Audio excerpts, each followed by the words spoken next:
feel like last week we left everybody on like a cliffhanger. Yes. If we could have one of those. Yes. Dun, dun, dun.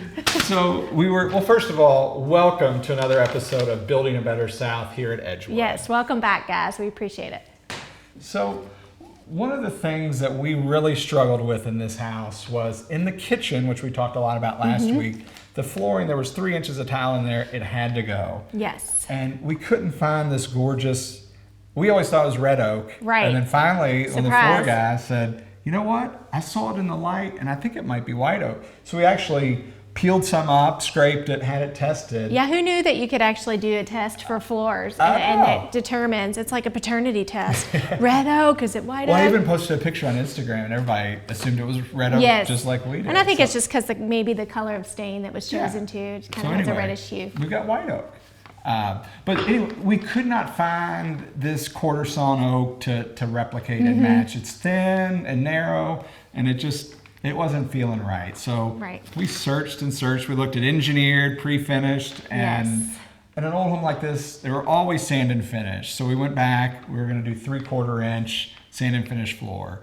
And then it just wasn't matching up just right. So we started off with we'll just do a herringbone pattern, like to switch it up. And then I really wanted a chevron. I was dead set on the chevron pattern. Yes. And then I don't know. it wasn't gonna line up right with the island. So one of those nightly brainstorming sessions, we said, why don't we do parquet? You know? Yeah, because that feels right, and it feels like something that would have been in this home at some point. Yeah. So we're calling this our modern parquet floor. Yes, modern parquet. Hashtag modern parquet. Well, and as I showed y'all last week, we'll reiterate, we're making panels. And I'm gonna show you guys what we're doing.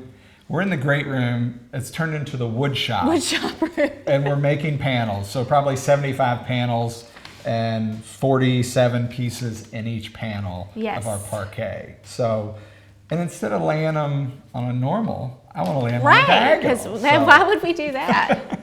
So we're standing right here. This is one of the jigs the guys have made. So it's sitting on top of a table saw. So it's actually pretty amazing. This is true craftsmanship. Yes. I mean, really at its finest. When your geometry skills are like amazing, and these guys, I mean, kudos to the time that they spend figuring all this out, working with us to make sure that the floor, it was going to be equal parts, equal squares, and the dimensions were going to lay out right. I mean, there are so many moving parts in this floor. So we did use a little modern technology and lay it out in CAD and figure out how many pieces we needed and how wide. But all right, before we jump into the template, I'm going to give you guys a sneak peek of what this floor actually looks like. So come in, you'll see the 47 pieces that we've kind of cut individually and put together. So I'm going to set that down. Yeah,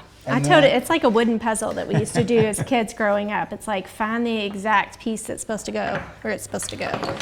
So yeah, you can kind of see them loose, but if you guys look at this, one side's tongue, one side's groove, and we've made this whole thing tongue and groove. It's going over uneven floors, so it's got to be extremely straight. So we tuck that in there, and then unfortunately when you cut the wood, I mean, we're starting this project. So all this just started, we just ordered straight. Let me be your Vanna. Straight white oak. So this particular piece is about 3 inches thick. So when you do that, and you cut them in here, I already put it in there. So you got a groove there, you got to put a little tongue, and you got to put it right there. And it's just, I don't know, it's so cool.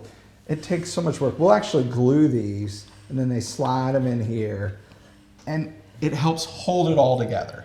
And this piece right here, once it's all, the first part is cut it, then we assemble it. But I wanted to give you guys an idea of what that end result is going to look like. And we're going to take a smaller 3-inch border it, miter it, and then I've got a 5-inch border that is going to outline the whole thing with, got a few little surprises yet. We'll wait until we see it on the ground. But let me show you this template. Okay. And have we ever done this before? No. Right, because Jason and I love to be the guinea pigs of our own design projects. So, we're trying this for the first time and have found these guys that have kind of agreed to our, I was talking ideas. to the floor guy the other day. He's like, man, y'all got me on this one. He said the next guy, it's going to be like triple. Yeah. I made one sample and it went together. I know. I owe them like lots of cookies, cakes, treats, and for doing this. But I think that's the benefit of us being a husband and wife builder design team is we can do stuff that's different. And, we found some panels that were pre-made online and they were just mediocre. So we got to take it to the next level. So coming soon to Home Depot is Gretchen and Jason's new modern modern parquet. Just kidding, guys. Anyway. So let's kind of slide over here, and I think there's 15 or so different sizes that make up our modern parquet. And so what we've got here is a jig that you built this jig, didn't you? Yeah. I mean, this is kind of just what I do. So we've set it all up. They're all numbered, labeled, how many pieces we need of each. So I'm going to kind of show you. So this is one piece here, and when you run it across the table saw, it's going to clip off, and it's set at this distance. If you come over here, it's set. We can cut that one straight. This right here is just a little bit smaller piece that's going to cut. So leave this to the professionals. Yes. But anyway, they're all, and this is a longer piece. These are some of the smaller, this is number 12. I know, and they do. They have them like labeled so they know, and they say 4 of each. And these guys, it's like an engineer. They really have this down, and the devil is in the details, and they have all the details planned out. Yeah, so there's the tongue, so those all get cut down. And so let's go over here and show, we've got a couple panels that Gretchen threw together here. Yeah, I've been working hard. So not only once you glue them, you've got to make sure they're square because we're going to put 75 or so of these down. They've got to be have to square. line up? Yeah.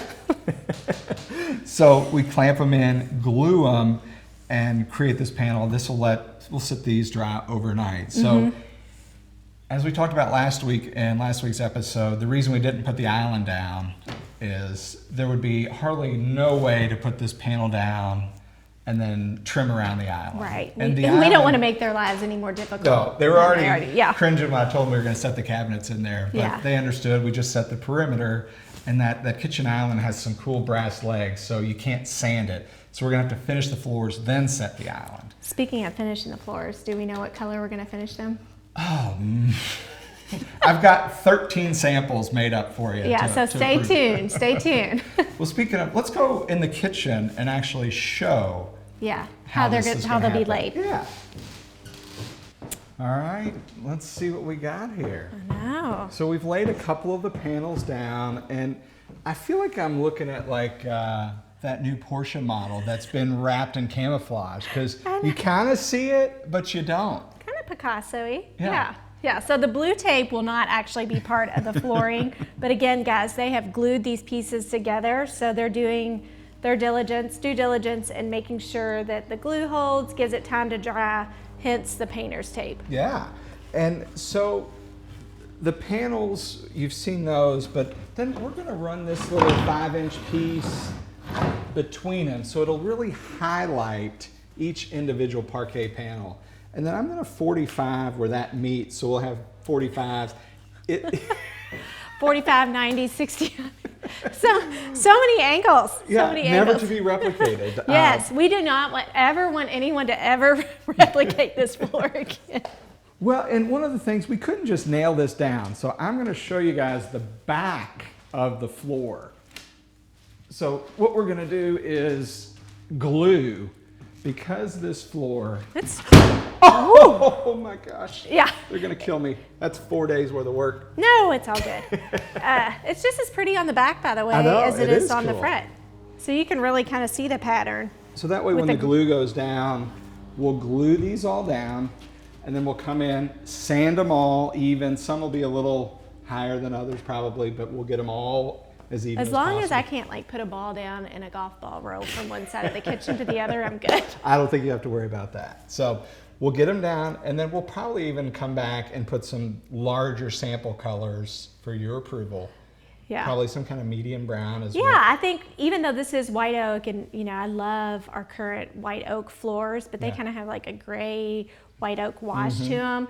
I don't think that feels right with this house because, again, whatever we do in the kitchen here, stain-wise, we're gonna have to do all throughout the first floor and really tie in the second floor. Yeah. So we're just thinking some mid-tone brown, no reds, just something kind of neutral, timeless that would fit this 150-year-old home. Yeah, and I think one of the reasons we decided to lay this guy on the angle is because where I'm setting this down is probably going to be where that kitchen island is going to be. And the problem with the chevron for me, it was not lining up, and it just looked a little bit odd with this island. Right. So I think laying on the diagonal totally minimizes the floor and the intersection of the cabinetry. Yeah, smart thinking. I know. I think it's good. So, little sneak peek. Can't wait to show you what it looks like all in here. But I kind of like the cliffhanger last week. I say we leave on another cliffhanger for next week. I know there's so much going on. We need like a 2-hour episode, but we don't know if you guys could stand that. Yeah, everybody's attention span is so short. So Yes. anyway, we showed the brick fireplace in my office way back. We peeled it all down. Yes. We've made some decisions on that fireplace. I know. So what's it going to be in there? So you guys will have to follow us. Tune in next week and see what we decided on that fireplace. So Yes. Thanks for joining us on another episode of Building a Better South. You can always follow this pretty lady at Gretchen Black on Instagram. Yes, thank you. Jason Black with Artisan Signature Homes. And thank you guys so much. Don't forget to subscribe and like our videos. Thanks so much.